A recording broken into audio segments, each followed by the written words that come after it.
Hey, what's going on, YouTube family? Welcome back to the channel. You already know who it is, man. A1K, back at it like a crack addict, you know. And today we have a very special video for you guys today, man. I want to do something a little different with this video. So we have a story time for you guys today, man. This is a very, very special episode, man. It's my first story time on the channel. Make sure before I even get started, man, hit that like button before I even get started. Go ahead and hit that like button right now. Get my likes up, man. It's only right. Also, if you haven't already subscribed to my channel, man, hit that subscribe button because I don't want you to miss any of the content that I put out. So go ahead and hit that subscribe button for me one time, man. Take care of that, man. Just go ahead and do that for me one time, you know.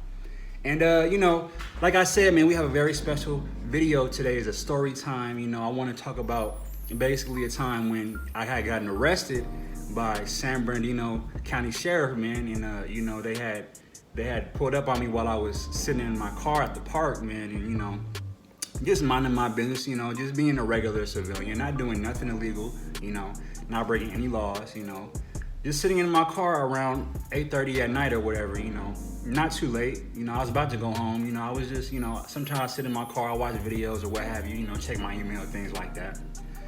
But you know, basically what had happened was somebody had ended up calling the police and reporting a suspicious individual sitting in his car at the park. Now, we all know suspicious individual is pretty much code for black guy, you know what I'm saying? So that's pretty much what had happened. So somebody had called and said they saw a black person sitting in their car.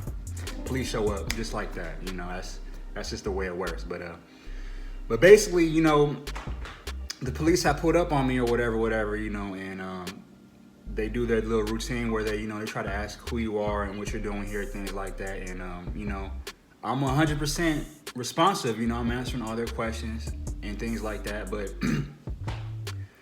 then when they get to ask about my name, you know, this is when things kind of start to go left a little bit, you know. So for those that know me in real life, I have a pretty unique first name, you know. It's kind of difficult for people who don't understand, you know, different languages to be able to pronounce my name correctly on the first try, you know. And my name is not really complicated when you break it down. It's just people have a hard time with words that aren't traditionally English for whatever reason, sometimes, you know. But, you know, what had happened was I ended up giving, you know, the officer my first name for whatever reason. And, you know, since my name is not a traditionally English name, it can be easily misspelled. And, you know, this happens quite often. So it can be misspelled or mispronounced as well. So depending on how you hear it, you can spell it a bunch of different ways. So, you know, the officer ran my name or whatever, you know, and he didn't get a match or whatever the case may be because he probably didn't know how to spell it. I didn't spell my name out, I just said it, you know, verbatim. So what ended up happening was, man, they ended up giving me a charge, man. They charged me with delaying a peace officer simply because the name I had given them was my legal name, but the officer didn't know how to spell it or pronounce it or whatever the case may be. So I got charged with delaying a peace officer for that reason and that reason alone, man. It's tragic, you know. And it was a big ordeal, man. It was just a very big inconvenience, you know. I'm not here to complain, man. I'm just trying to share my story with y'all because hopefully if you guys hear this story, you can learn from it and you can avoid going through the same things that I went through, you know. So yeah, man, if you're a person of, you know, ethnic background and you have a untraditional name or an uncommon name, you know, whenever you get asked by somebody who is a police officer or somebody in authority what your name is, just go ahead and give them your first name and also spell it out for them too. Spell it out for them letter by letter and make sure there's no confusion because the smallest amount of confusion can cause a large problem and you might not even know it. You know, I'm just being honest with you guys, man. So, you know, basically, the thing that was really, you know, kind of messed up about it was, you know, the officer ended up calling backup to get me out of my car, pretty much, because once an officer has a reasonable doubt of suspicion, you know, they have pretty much the right to do whatever they want, pretty much. And this particular officer, he wanted to search my car, you know. And I didn't really feel like getting out of my car at the time because I felt like I wasn't breaking any laws. I felt like I was being cooperative. And honestly, man, I feel like they should just leave me alone because I wasn't doing anything illegal. like I said, man, I was simply sitting in a car like people do all the time at a public park. You know, this was not a private residence. I wasn't sitting outside somebody's home in my car. I was sitting at a public park in my vehicle. You know, that's it. And you know, the whole situation is just real ugly, man. But you know, he had ended up calling back up on me, and the crazy part was the original officer who had pulled up on me was, guess what he was? He was a white man. You know, and it has nothing to do with race, but it was funny to me because the officer that he had ended up calling as backup was, guess what? He was a black man. Kind of like me, a little bit like me, a little older, probably about 5 or 10 years older than me, but you know, about my same complexion, you know, brown skin, you know, he resembled me a little bit, so. And you know, what I'm trying to say is, I have nothing against, you know, the police officer that pulled up, because they're just doing their job, man. They don't know what was going on with the situation. But where I do have a problem is, and I'm gonna show you a video, because luckily I was smart enough to record basically what had happened in the encounter, because I want to show you guys what happened, man.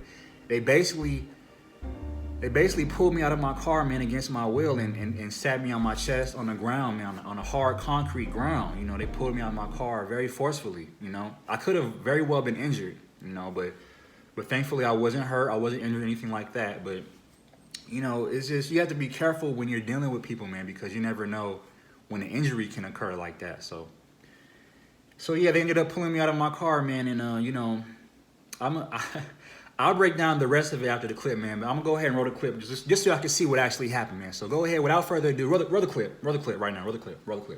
It's on the steel wool, dude. I'm gonna tell you one more time. Just keep your hands right here, all right? All right. Relax. I'm relaxed. Don't move. Just listen. We're trying to be as nice as possible. Just listen. All right. I don't know how many times I gotta tell you.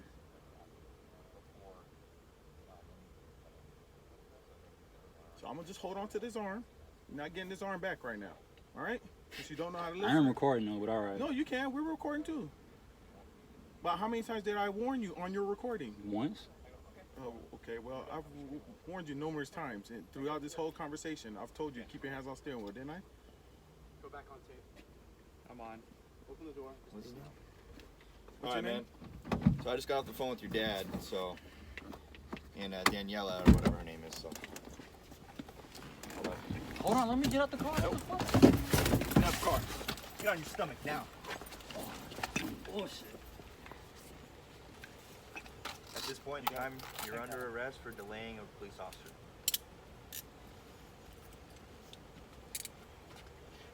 Is your name Kaman? Is that your name?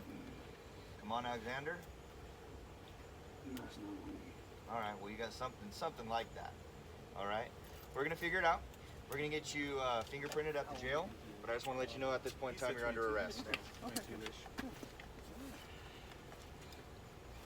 I told you exactly what was going to happen through this whole process.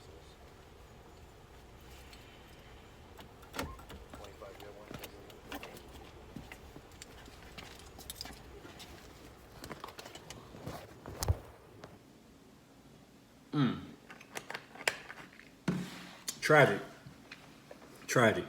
So as you can see, man, I'm very responsive. The officer continually tells me to listen to what he's saying. But if you notice in the video, I'm not talking. I'm only responding to his questions. So I'm listening to everything he's saying. He's not really telling me anything. He's telling me to keep my hands on the steering wheel. But throughout the whole video, my hands are on the steering wheel. I'm not moving. So, you know, the whole situation was just real ugly. You know, it was not a great situation to be in, to be all the way 100 with you guys. You know, it was a very, very bad situation. So after I'm responsive and I'm doing what the officers are telling me to do, I'm keeping my hands on the steering wheel. I'm not talking over this officer. He's just talking to hear himself talk or whatever. You know, sometimes officers will get to talking to you because they want you to incriminate yourself. They want you to say something that can be used to add additional charges to your record. You see what I'm saying?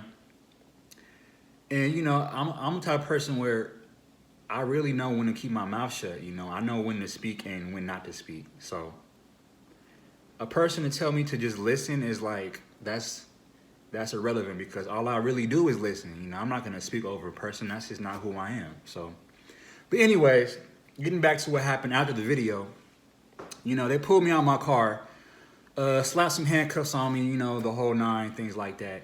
And if you listen to the end of the video, the very end, the officer even says my name, but he pronounces it incorrectly. That's not my name.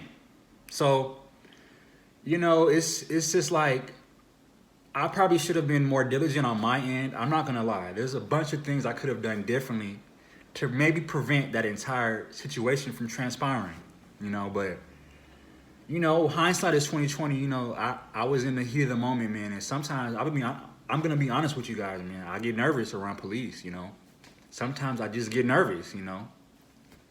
And I'm not the only one, you know. I'm pretty sure there's a bunch of people who can relate to what I'm saying, but you know, it was just a very uncomfortable situation, and you know, they put me in handcuffs, they arrested me, and ended up taking me to you know, San Bernardino County Jail. I was in a holding cell for probably around 10 hours, man. It was a long time. If anybody's ever been arrested and put in a holding cell, you know that you have to pretty much sit in there for 5 to 10 hours until they get your paperwork, you know, finished. They have to put you in the system, they have to book you, things like that. It takes time, man, you know, and you know, it may not seem like a long time now, but you know, when you sitting there in that holding cell, man, 10 hours is a long time. You know, that's a long time. All you could do is basically just sit down and just think. You know, you get really deep into your thoughts like that. You know, it was just a very uncomfortable situation. And you know, after a certain amount of time, when they have you in that holding cell, they have to feed you. They have to give you some type of food. You know, so the food they give you, man, is nothing. Is nothing to really brag about, man. It was like maybe like one egg. What else they give me? Like, it was like the egg they give you was like the best definition of gross. Like that's the food is bad. I'm not gonna get into detail. Just know you don't want to eat that prison food or that jail food, whatever the case may be. It's nothing good.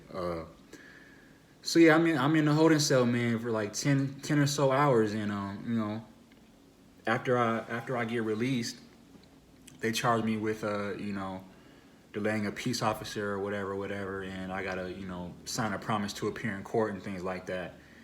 And you know, a few months later, I ended up going to court, and I had to pretty much plead no contest, and ended up having to wear a ankle monitor on my ankle for about a week. You know, I was on house arrest for about 7 days. You know. And it was really a bad experience, you know, because I had to end up paying all these fees, all these legal fees, all these court fees. You know, it's not cheap.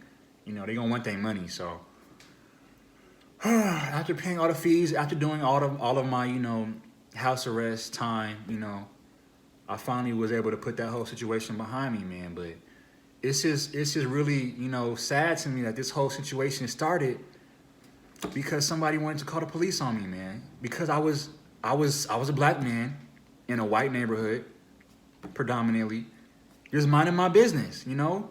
I wasn't breaking any crimes. I wasn't doing anything illegal.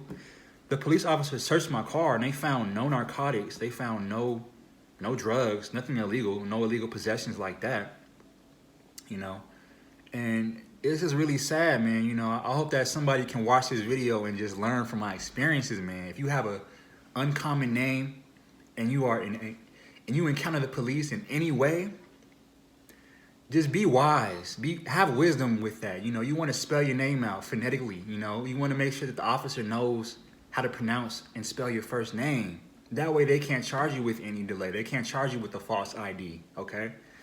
And you know, it's tragic, man. But you know, these things do happen, and we do have a chance to live with them and learn from them. So I'm glad that situation didn't end a lot worse than it could have, you know. But still, man, it was just a very bad experience, like I keep saying. But you know, I'm not gonna extend the video longer than it needs to be. So having said that, man, I hope you guys enjoyed the video.